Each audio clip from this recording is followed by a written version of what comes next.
स्वनिर्मित विमान वाहक युद्धपोत आईएनएस विक्रांत हिंद महासागर में दबदबा कायम करने के लिए तैयार है। मैंने विक्रांत जहाज के बारे में 2009 से रिपोर्टिंग की है। इसका मतलब ये कि इस जहाज को बनने में और नौसेना को जैसा चाहिए वैसा बनने के लिए तकरीबन 13 साल से ज़्यादा लगे हैं। अब मैं इस जहाज के अंदर जा रहा हूँ, इस जहाज को पूरी तरह से देखने के लिए। अंदर से ये एक बड़ी दुनिया की तरह है। 14 मंजिल के इस युद्धपोत में 2300 से ज्यादा कंपार्टमेंट्स हैं। इनमें 1700 से ज्यादा नौसैनिकों के रुकने की व्यवस्था है। हमारा पहला स्टॉप एक ऐसी जगह जिसे इस जहाज का दिल कह सकते हैं। This is something called as throttle control room. This is a place which brings life to the ship. That is because it starts the GTs, it starts the engines which are there, and which enables the ships to perform one of the critical functions of moving the ship or moving this floating city. और यहाँ से INS Vikrant अपनी शक्ति दर्शाता है। जो आप मेरे पीछे देख रहे हैं ये इस एयरक्राफ्ट कैरियर का एक तरह से इसकी जान है। यहाँ पे सारा एक्शन होता है और ये फ्लाइट डेक का इलाका कहा जाता है। आप सोच रहे होंगे कि इस फ्लाइट डेक के इलाके में अलग अलग रंग की जो ये लाइनें बनी हैं, कोई लाल है, कोई पीली है, कोई सफ़ेद है, वो क्यों है और क्या है? ये जो फ्लाइट डेक पे आप बहुत सारी लाइंस देख रहे हैं, पायलट्स को असिस्ट करने के लिए, उनकी मदद करने के लिए है। आप येलो लाइंस देख रहे हैं, आपके एयरक्राफ्ट को टेक ऑफ करने के लिए मदद करती हैं। The set of white lines you can see, ये पूरा लैंडिंग एक्सिस है जहाँ पे एयरक्राफ्ट पीछे से आके लैंड करेगा।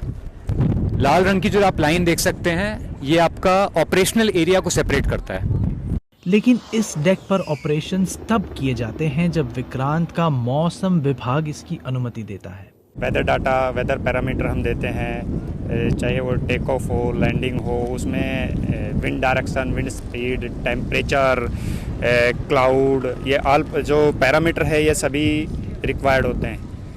ये पैरामीटर प्लस वेदर फोरकास्ट हम प्रोवाइड करते हैं। ये इतना बड़ा जो विशाल एक फुटबॉल फील्ड जैसा दिख रहा है ये हैंगर है और जिस समय ऊपर विमान इस एयरक्राफ्ट कैरियर से ऑपरेशंस नहीं कर रहे होते या उनका मेंटेनेंस का काम होता है तो वो यहाँ होते हैं। आईएनएस विक्रांत की एक खासियत ये भी है कि इसमें अमरीकी, रूसी, ब्रितानी और भारतीय विमान एक साथ एक छत के नीचे नजर आते हैं। फिर हमने देखा विक्रांत का 16 बेड वाला अस्पताल जिसमें आईसीयू बेड्स, ऑपरेशन थिएटर्स और एक सीटी स्कैनर मशीन भी है। नौसेना का ये सबसे बड़ा इस किस्म का अस्पताल है। रेस्टोरेंट की तरह दिखने वाला ये है विक्रांत का गैली एरिया यानी कि जहाँ पर खाना परोसा जाएगा, खाया जाएगा। आपको दिखा दूँ थोड़ा और आगे चल के, ये वो एरिया है जहाँ पे ये कॉफ़ी वगैरह की मशीन है, पानी पीने का की जगह है। यहाँ पर खाना रखा जाएगा और ये इलाका जो इसके पीछे का है ये है किचन जहाँ पर खाना बनाया जाएगा।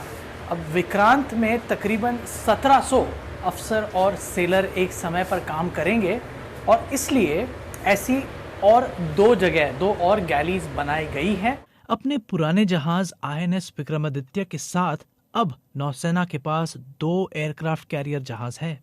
लेकिन चुनौतियों को देखकर जरूरत कम से कम एक और ऐसे जहाज की है, ऐसा नौसेना का मानना है। विक्रांत पर जिस समय काम शुरू हुआ उस समय चीन की नौसेना में एक भी ऑपरेशनल एयरक्राफ्ट कैरियर मौजूद नहीं था। आज चीन के पास 2 एयरक्राफ्ट कैरियर्स हैं और तीसरा बन रहा है। भारत की इसके सामने तुलना करें तो कई वर्षों के प्रयासों के बावजूद नौसेना को भारत की सरकार से तीसरा एयरक्राफ्ट कैरियर यानी कि विक्रांत के बाद वाले एयरक्राफ्ट कैरियर को बनाने की मंजूरी नहीं मिली है।